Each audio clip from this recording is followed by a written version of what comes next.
তাওবার নামাজ পড়ার নিয়ম কিভাবে আপনি তাওবার নামাজ পড়েন। অনেকেই আছি অনেক গুনাহ কাজ করে ফেলেছি, এখন অনেকে মনে হয় আল্লাহ তাআলা আমার গুনাহ ক্ষমা করবেন না। অবশ্যই দুনিয়ার সকল দরজা বন্ধ হয়ে গেলেও আল্লাহর দরজা কখনো বন্ধ হয় না। আল্লাহর দরজা বান্দার জন্য অলওয়েজ খোলা থাকে। এজন্য আপনি যখনই সুযোগ পান আল্লাহর কাছে তাওবা করে নেবেন। তবে তাওবার জন্য কিছু শর্ত আছে, কিভাবে আপনি তাওবার নামাজ পড়বেন এবং তাওবার নামাজের নিয়ম কি, এবং বিশেষ করে তাওবার কিছু শর্ত আছে, এগুলো আগে আমাদেরকে জানতে হবে। তাওবার শর্ত হচ্ছে নাম্বার 1, 1 নাম্বার হচ্ছে আপনি যে গুনাহগুলো করছেন সেই গুনাহগুলোকে স্টপ করে দিতে হবে। সেই গুনাহ আর করা যাবে না।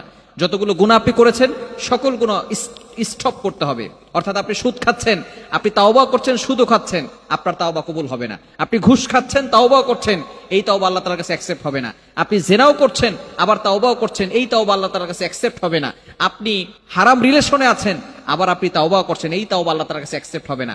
এজন্য 1 নাম্বার হচ্ছে আপনি যে গুনার কাজগুলো করেছেন এই কাজগুলো একেবারে স্টপ করে দিতে হবে, একেবারে সবকিছু বন্ধ করে দিতে হবে। নাম্বার 2, দ্বিতীয় নাম্বার হচ্ছে গুনাহের জন্য আপনাকে লজ্জিত হতে হবে।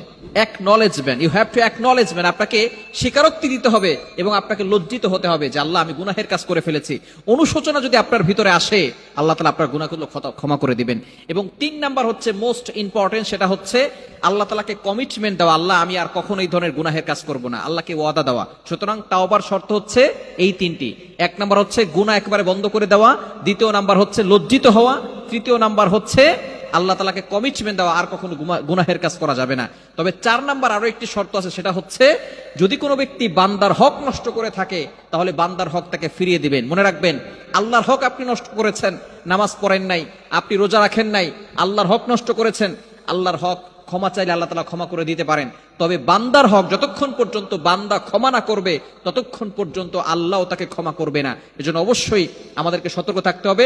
তাওবার জন্য এগুলো শর্ত। এরপরে আপনি যে কোনো সময় ওযু করে পবিত্র হয়ে 2 রাকাত নফল নামাজ তাওবার নিয়তে পড়বেন, যে আমি তাওবার নিয়তে 2 রাকাত নফল নামাজ পড়তেছি। 2 রাকাত নফল নামাজ পড়ে এরপর আপনি ইস্তেগফার পড়বেন, আস্তাগফিরুল্লাহ রাব্বি মিন কুল্লি যামবি ওয়া আতুবু ইলাইহি লা হাওলা ওয়ালা কুওয়াতা ইল্লা বিল্লাহিল আলিয়্যিল আযীম।